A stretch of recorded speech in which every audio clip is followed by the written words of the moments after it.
We know what Nigel Farage thinks. He's never off the telly. But what about the rest of UKIP? Stay tuned for the biggest survey yet of UKIP councillors. We'll be putting our results to the party leader. They've outperformed pollsters' predictions and confounded their critics who said they'd fade away. The United Kingdom Independence Party, UKIP, is rapidly coming in from the fringes of politics to challenge the main parties. But how much do we know about UKIP's foot soldiers and what they really think? With the help of a specially commissioned Sunday Politics survey, Giles Donut has been finding out.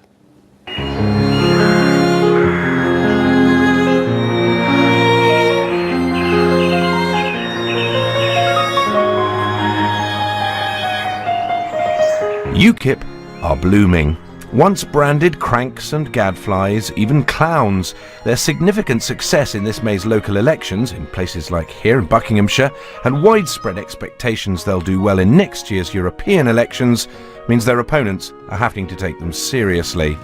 But to really transform the political landscape, they need to attract more votes. And for those who may not have yet considered UKIP, there's a big question, once famously asked by UKIP's leader himself. The question that I want to ask, that we're all going to ask, is who are you? Now, for the first time, we really have a chance to answer that question, thanks to a survey commissioned by the Sunday Politics and conducted by Comres of 101 UKIP councillors across England and Wales. And not only does it give us a clear view of who they are, but what their political background is and what they really think. Well, essentially it's the first survey of UKIP councillors. We've got a great response rate. 50% of UKIP councillors from England and Wales responded to this within a week. They're really keen to share their views. So we caught up with three of them to ask what they made of our survey. Here we are, gents. And the first thing is that, like most of their colleagues, they share a political starting point. Cheers. Cheers. Thank you very much.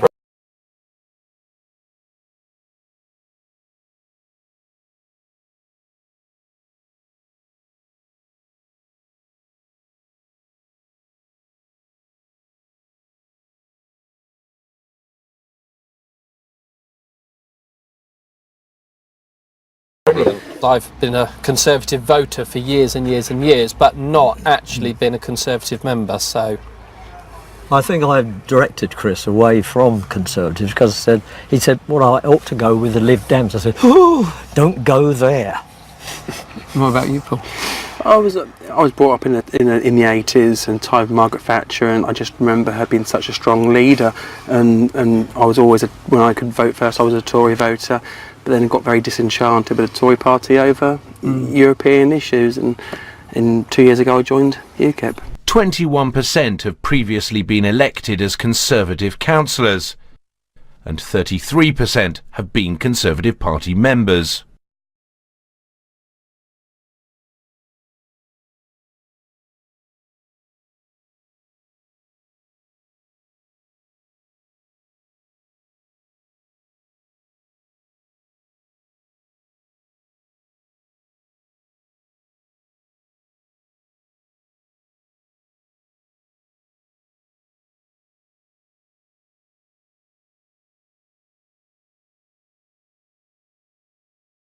%, have previously been elected as Conservative councillors, and 33% have been Conservative Party members. 21% have previously been elected as Conservative councillors, and 33% have been Conservative Party members.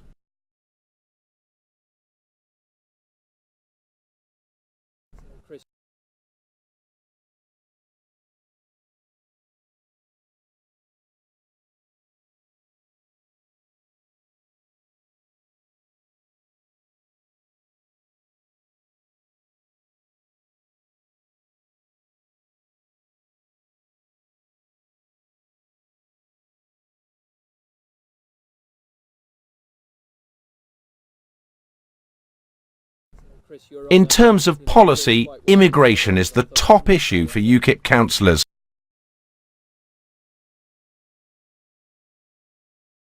More important than Europe. 76% of UKIP councillors believe immigration has had a negative impact on Britain over the last 30 years.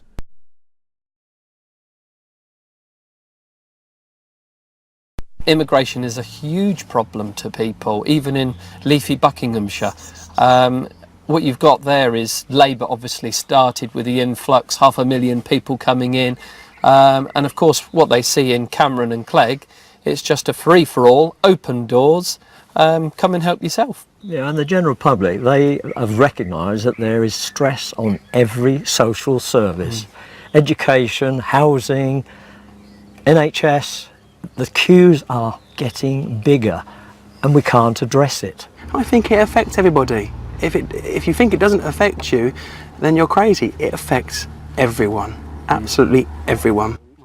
An interesting result was on the environment.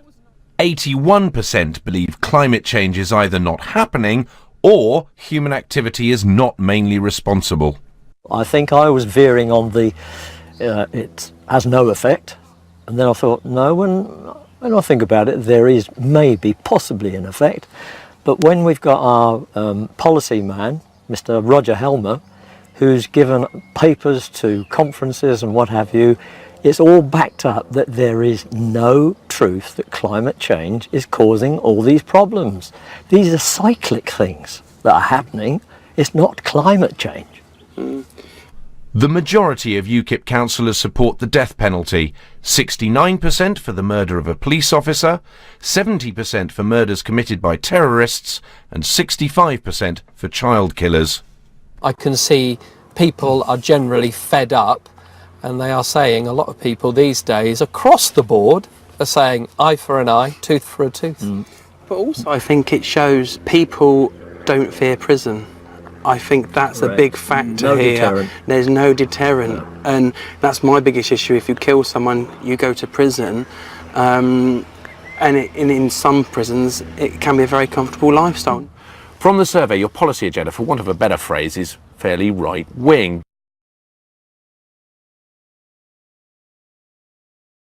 From the survey, your policy agenda, for want of a better phrase, is fairly right-wing.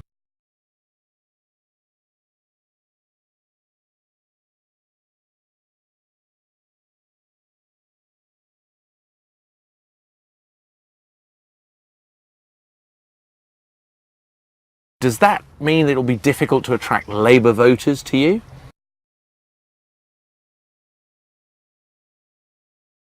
From the survey, your policy agenda, for want of a better phrase, is fairly right-wing. Does that mean that it'll be difficult to attract Labour voters to you?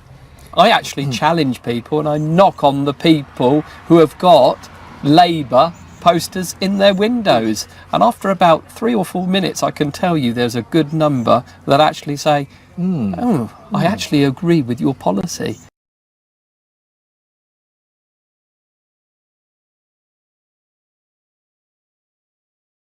Well, Labour supporters are the same as everybody else.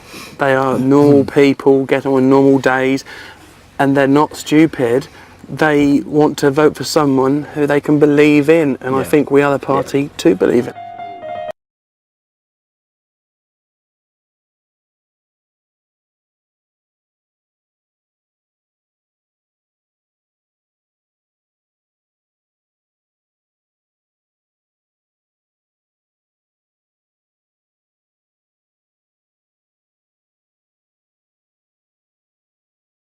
They believe that so much, for them, in the end, UKIP is a party here to stay.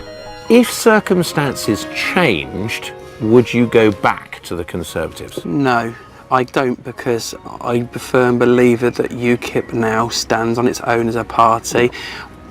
2 years ago I might have said yes, but now I so believe in what we stand for and what we're doing that I think that we have a right now to carry on as a party. No, I'm sorry. I wouldn't go back to a party that has basically U-turned on virtually everything, gone against, traditional Conservative voters. The damage has been done. Yeah, the damage is done. Absolutely.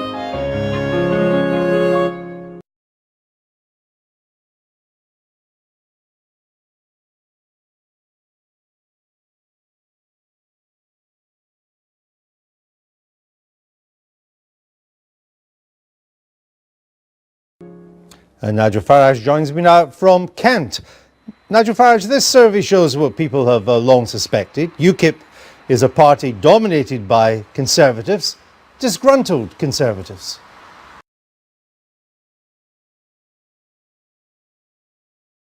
Nigel Farage, this survey shows what people have long suspected. UKIP is a party dominated by Conservatives, disgruntled Conservatives.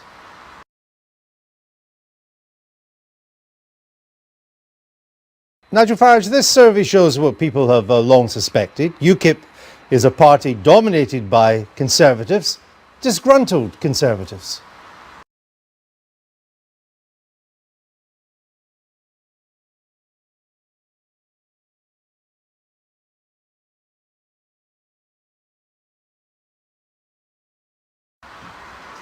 Well, what it shows is that our elected councillors, our successes, came predominantly in the southeast of England and in the east of England. So where we broke through this year were in predominantly Conservative areas. After all, these were shire elections that were taking place on May the 2nd.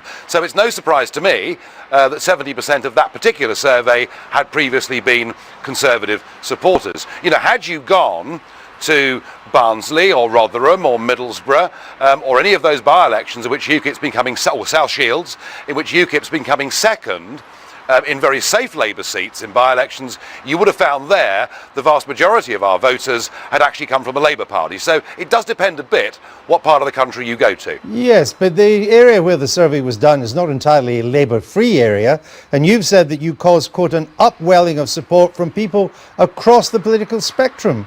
That's just wrong. You draw your support overwhelmingly from disgruntled Tories.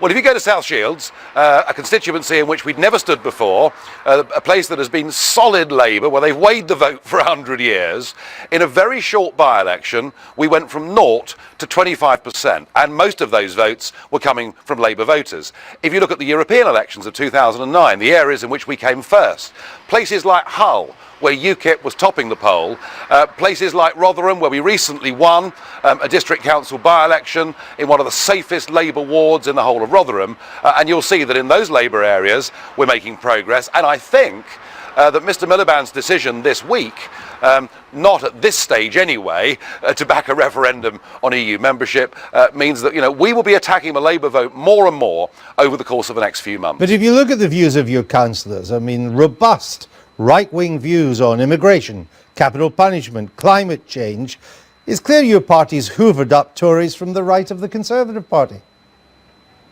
Well, clearly, if we go to East Anglia or the southeast of England, you will find many traditional Conservatives who look at David Cameron, who seems to be prioritising gay marriage, climate change and keeping the foreign aid budget as high as possible, and they look at that and they say we can't vote Conservative.